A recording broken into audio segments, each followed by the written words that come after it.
Всем привет, дорогие друзья, с вами Евгений Чайвай-Чайка, и сегодня я покажу очередной ключевой раунд лан-финала третьего сезона Star серии. В первой плей-офф игре против Fnatic Нави без проблем взяли половину защиты со счетом 10-5. И все, что команда хотела во время перерыва, это закончить карту как можно быстрее. Следствием чего был выбран тактический план, который совсем не похож на стандартные отыгрыши пистолетных раундов на D Overpass.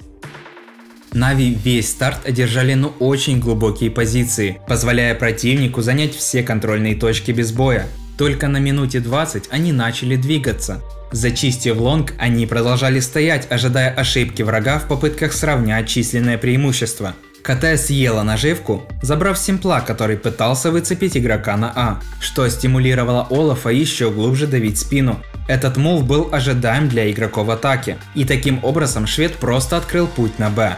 Игроки дефенса мгновенно среагировали и вдвоем перетянулись на нижний плент, а рожденные побеждать прекрасно это понимали. Выждав маленький промежуток времени и фейканув для пущего эффекта, они начали свое медленное наступление на идеальном лейтовом тайминге, чтобы КТ не успели вернуться до установки бомбы. Заняв удобные позиции, желто-черные с легкостью завершили пистолетку. Сиз в начале раунда пошел в сторону привычного ему Б-плента. Удостоверившись в том, что КТ не собираются соваться к нему, он вернулся к стаку тиммейтов, тем самым дав начало их движению. Продвигался по длине он под правой стеной, чтобы быстро подойти к душевой. Зачекав противника во время прыжка, он далее байтил его, используя аккуратные короткие выпады. Это нужно было для того, чтобы КТ сконцентрировал АИМ, пытаясь поймать Сизда, тем временем как остальные террористы уже справились с первым и пошли добивать второго игрока защиты лонга.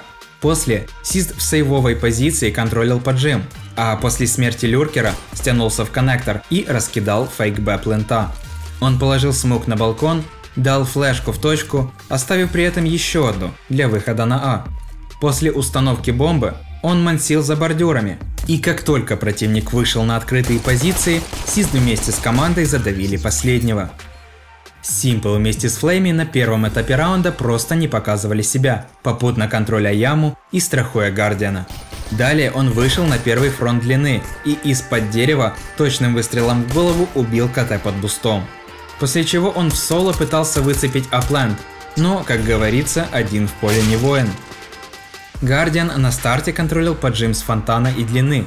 Показав себя первым, он согнал КТ с буста, и после нескольких попыток словить его выпад, он отдал инициативу Симплу.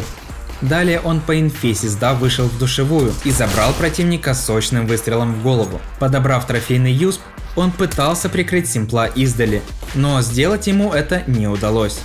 Стянувшись на банан, он медленно проверял каждую возможную позицию дефенса, и поставив бомбу на машине, он занял дефолт для максимальной маневренности между отстрелом игрока с хелпы и банка. Флейми, выполняя роль игрока размена, вторым вышел в лонг и в душевую. При этом он сделал ключевой фраг на Люркере, после того как умер Simple. Выждав тайминг, он параллельно Гардиану проходит туалеты, страхует его во время установки и занимает позицию перед банком, чтобы в одну линию контролить их хелпу. Эдвард поначалу держал лестницу, после чего шел последним звеном, постоянно проверяя спину. Когда Simple вступил в перестрелку, он нацелил смог в банк, но смерть тиммейта заставила его изменить планы. Эдвард пропрыгнул назад в безопасную позицию и ждал там, пока остальные члены команды будут готовы проходить банан. Он дает молотов на хелпу, дым в банк и контролит эти позиции с длины. Медленной игрой на пистолетном Нави играли на нервах противника, который должен был предпринимать рискованные действия, чтобы выровнять баланс на табло. Как мы видим, все сработало по сценарию. На этом у меня все. Спасибо за ваше внимание и увидимся через какое-то там количество времени.